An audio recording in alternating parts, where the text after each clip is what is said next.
Hey YouTubers, it's your girl Shannon from Tesla and Chill, and you are here in my car.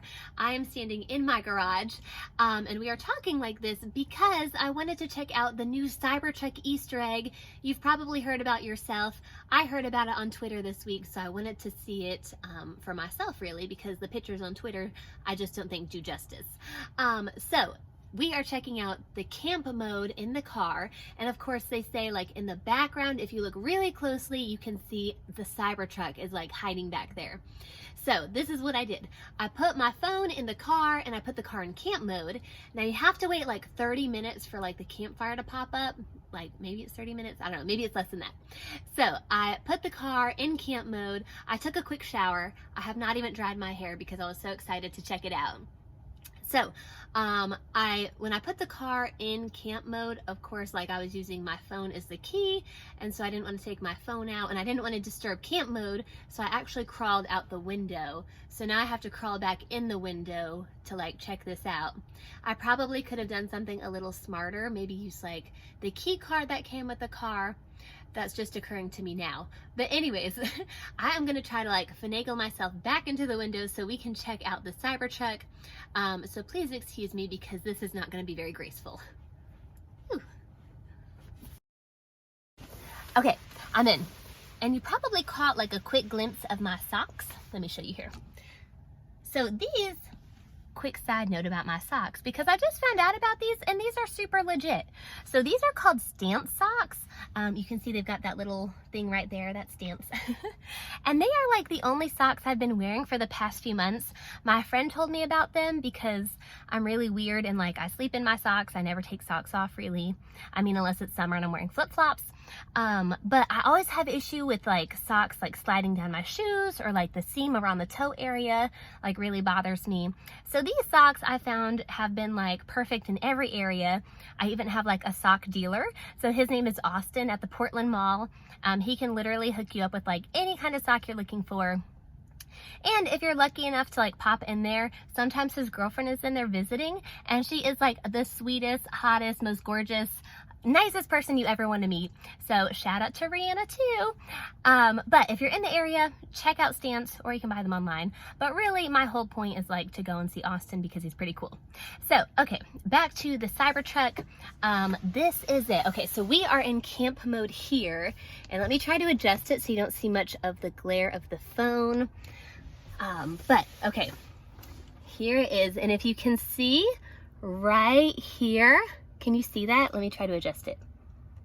Okay, that is the Cybertruck. It's like so faint, but you can definitely make out the outline because that's like an unmistakable outline. The Cybertruck is so like in your face, like you know what it is when you see it. Okay, so here it is. Let me try to zoom in a little bit more so you can try to see it. Okay, can you see that? Okay, that is the Cybertruck. Okay. I tried to zoom in, I messed it up. I don't want to wait like 30 more minutes for it to come back on, but that is the Cybertruck. It is back there. That is so neat. I love that like the people who designed this like have the forethought, or like even go back and just add that. It's those little things that really make owning a Tesla like even more special. Especially even now that like I own the Tesla. Normally when you buy a car, like that's it. It only goes downhill from there. But with a Tesla, things just get like better and better. So that was super cool to see. I'm probably gonna put it in camp mode again, but right now it's actually pretty toasty in my car. So I might need to turn the fan on. But also, I did want to follow up with you too and just kind of let you know what was going on with my car. The other car that we have, the Honda Accord Hybrid, it has been in the shop for what seems like forever now. But again, it's only been a few weeks. But here is the issue. Okay, and I'm not quite sure how to handle this, so like give me your 2 cents also.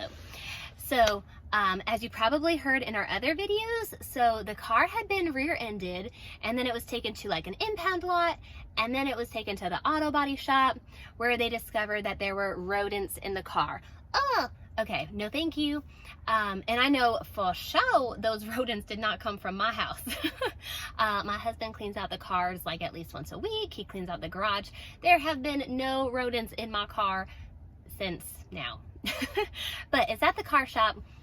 They said it most likely came from the impound lot, and since a window was rolled down in the car when it was at the impound lot and food was spilled all over my car from the accident, I mean, those two factors alone, like A, there was food in my car, 2, the window was rolled down, that like increases your chances of getting rodents by like 1,000%. But here is my issue. So the auto body shop that has the car, they said they're not able to completely like disassemble every part of like the body of the car to make sure all the rodents are out unless insurance approves it.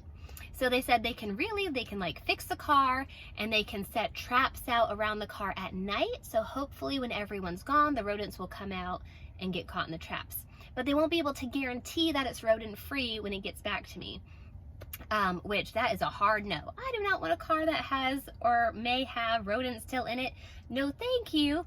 I mean, I have my baby in the car. I have me in the car. We're precious cargo. And what if the rodent gets a little hungry later and like nibbles on some wires? That does not sound safe to me. So hopefully they can figure out the best way to like move forward with these like rodents and kind of like eradicating them from the car. But the issue is, I guess they said that would be a secondary claim. So the first claim would of course be the accident, but the secondary claim, which they said would not fall under the accident deductible, it would fall under the comprehensive part of the car's insurance. So I'd have to pay a comprehensive deductible to get the rodent problem fixed and get the rodents out. So I mean, that bothers me because of course, had I not been in an accident, like I wouldn't have rodents. But also, I mean, I know it's not the lady who hit me, like I know it's not her fault there's rodents in the car, but like also like it's cause and effect. I was hit, it's in the auto shop now with rodents. I mean, I don't really know the best way to handle it. I'm still waiting for insurance to call me. They said they called me back on Monday. It is now midday on Wednesday. I have not heard back from them. But when I called them, like last week, they said it was kind of such like a weird issue that like they'd have to have some managers take a look at it, because it's not really your garden variety fender bender anymore because something is now living in my vehicle. So they're not quite sure what they want to do yet. They have to have the insurance adjuster go back and relook at everything. They have to have their managers look at everything again. But I mean, I know at least at some point another deductible might have to be paid, but I just don't want to be responsible for that. And maybe that's like petty of me because I know it's my car and these issues happen. But I think like whoever put the vehicle in the impound lot probably should have rolled the window up. And they said, granted, like rodents can get in through the engine, rodents can get in like anywhere really, which is true. But I think if a window's rolled down and you have food spilled in your vehicle, that definitely increases the chances of rodents like being attracted to your car.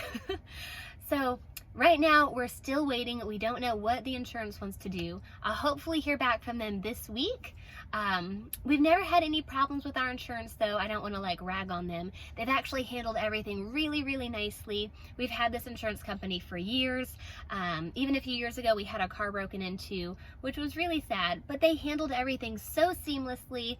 They had us a rental car. They got everything fixed. They handled everything so smoothly. So I'm super thankful to have insurance, and I'm so glad we have a rental car to drive in the meantime. I guess what I'm getting at is that it's just frustrating when like I don't know what to do. Like, are they gonna fix the car completely and I'll get it back? Or is it time to still look at other cars? You guys have definitely suggested like some super good ideas. I love the idea of like getting maybe a Model S, like a used Model S, and then trading it in for the Cybertruck when it comes out. Someone even suggested like the Kia Niro, which I think they even said like you get the extra tax credit and is like state tax free for like the first 25 grand that you spend on the car, which is definitely appealing to me. So I'm super thankful for all of your ideas. We are actually considering all of them at the moment.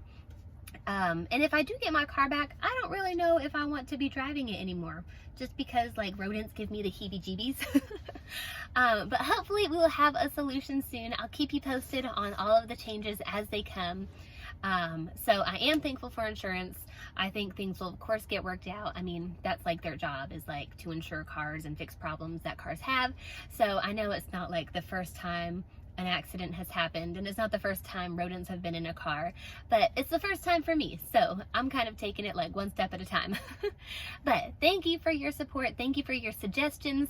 I hope you like that little Easter egg. If I see any more on Twitter, or if you hear about any, let me know, because I definitely want to check it out.